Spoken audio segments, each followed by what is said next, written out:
The Justice League, Earth's mightiest heroes, and yes, I stole the Avengers chain off their neck. What are you gonna do about it? Superheroes are just a bias who I like more fest anyways.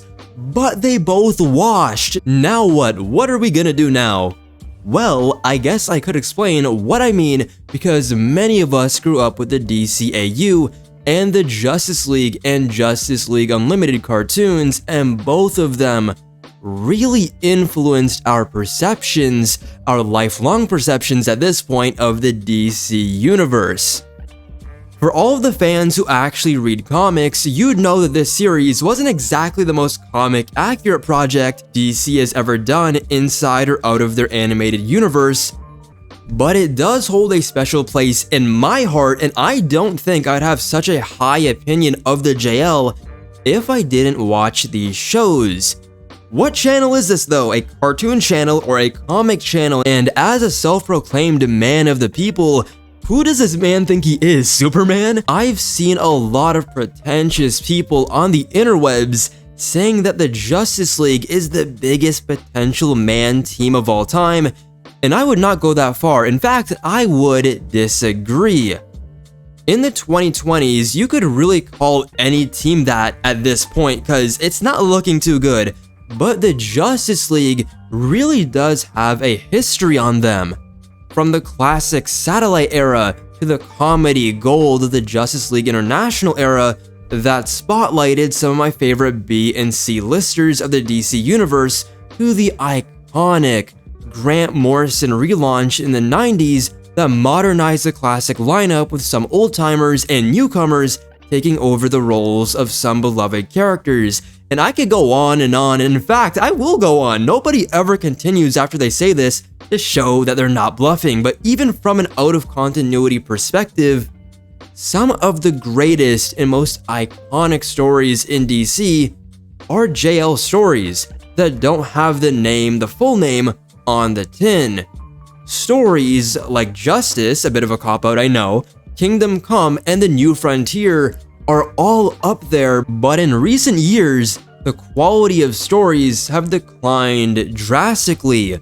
The hit they've taken, dude, it is treacherous, and the root of the problem is what it always is: the New 52.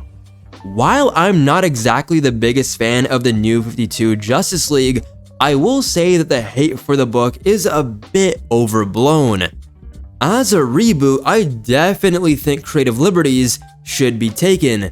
It's a new universe after all, and it did have a good Aquaman arc. The Forever Evil era event and the tie-ins were really dope, and the fact that it had the Justice League front and center of the DCU with stories that affected the trajectory of the verse, with repercussions that affected many of our favorite characters going for it. The biggest problem, other than its very poor fourth world representation, was the fact that it literally cut off decades of progression for the sake of a newer, younger team, and to be quite honest, it's never recovered since. Going back to the incredibly underrated Brad Meltzer Dwayne McDuffie relaunch of the JLA in 2006 after the huge Superboy Prime crash out in Infinite Crisis, we saw the creation of a team that wasn't afraid to be different. A roster of characters old and new that not only revitalized the team, but felt like the natural progression of a team that just went through a successful, almost decade-long status quo, and it was time for a change. And correct me if I'm wrong, but this era had the first issue of any Justice League ongoing comic to win an Eisner Award. And guess what? The issue starred Vixen and Roy Harper Red Arrow. It does not get more random than this, but it was the adrenaline shot the franchise needed. And finally, the James Robinson run of the Justice League, while not my favorite, it was notable for being the last JL run before Flashpoint, and this version of the team was essentially created haphazardly after the last team, I know it's kind of complicated, shut down for some reason, Blackest Night, a bunch of other things. Anyways, what's great about these guys is that it still followed the more creative lineups that was made more normal due to the previous roll calls. What makes this iteration special is that it did what it always wanted the JL to do: be a place where ascensions can occur, where the previous generations take over from the current top dogs, and Robinson made sure to have multiple important Titans members graduate to these roles slowly, having Donna Troy and Dick Grayson as Batman be proper leaders of the group, with characters like Cyborg and Starfire and more being either reserve members or support characters that kind of work in the background and step up where needed. I personally wanted more of this, but unfortunately, we had to go back to ground zero. Now, in the present day, they do not know what to do with the team.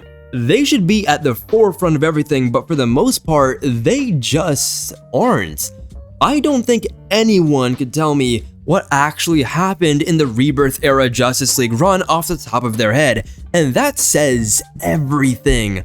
This is supposed to be the book that defines the DC universe, yet it feels like it's reacting to everything else instead of leading it.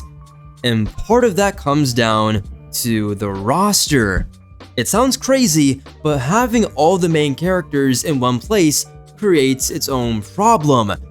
Everyone here is used to being the lead, so when it's time to share focus, someone gets pushed to the side, and it doesn't feel temporary anymore. Before, it felt like if a character didn't shine in one arc, you knew another story would pick them up. Different writers had different favorites, and that balance kept the team dynamic alive. If one writer didn't play to your favorite character, the next writer would. Now, if somebody gets sidelined, they just stay there.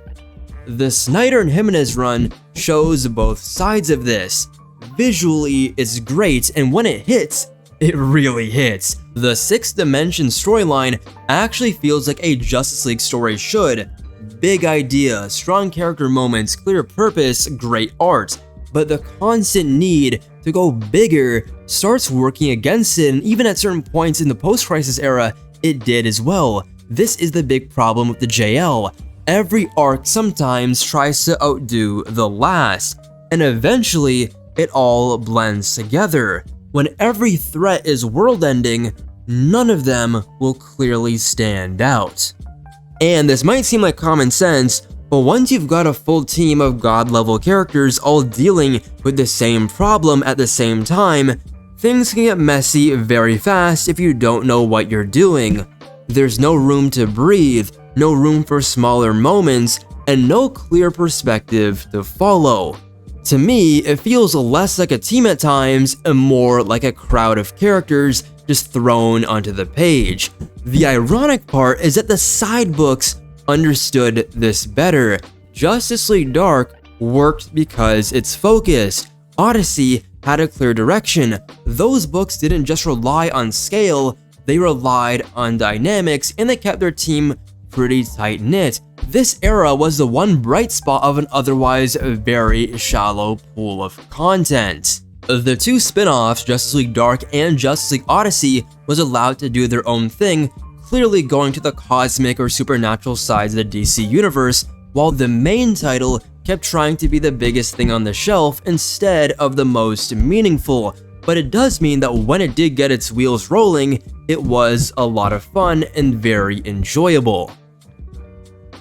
Then you get to the current era, and this is where things start to really fall apart. You've got Brian Michael Bendis and Mark Waid, 2 major names, and the main Justice League book still feels like background noise.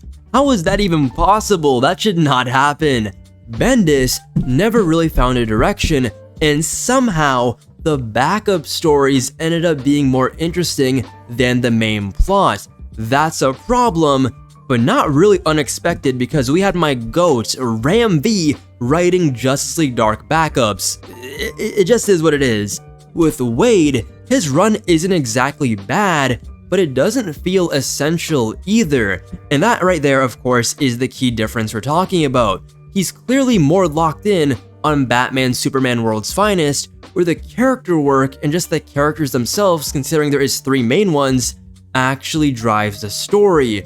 On the Justice League, it feels like he's just keeping things moving and just doing it for the sake of either a paycheck or because nobody else took the job, and a Justice League book was needed because it felt essential to the line as a whole. The weirdest part is how expanding the team doesn't even feel special anymore.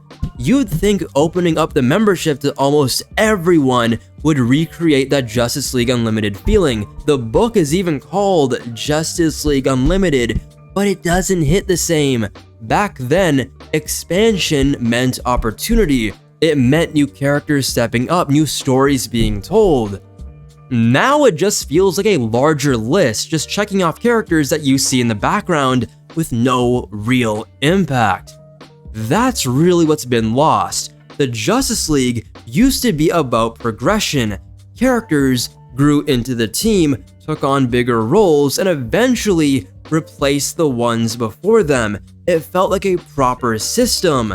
Now, it feels static. The same names, the same roles, and no sense that it's building towards anything or even something that's bigger. And when a team, and even when a universe that's built on legacy stops moving forward, it starts losing what made it special in the first place. But yeah guys, let me know down below, what do you think? Do you think the Justice League is good where it is? Does it need to be improved? Is it just running its wheels, not knowing which direction it's going? Let me know down below because I don't know. Actually, I do. That's what this whole video is about. What am I even saying? But yeah, comment down below. Remember to like, subscribe, and turn on post notifications so you know when a new video goes live. And yeah, see you all later. Take care. Deuces. Peace.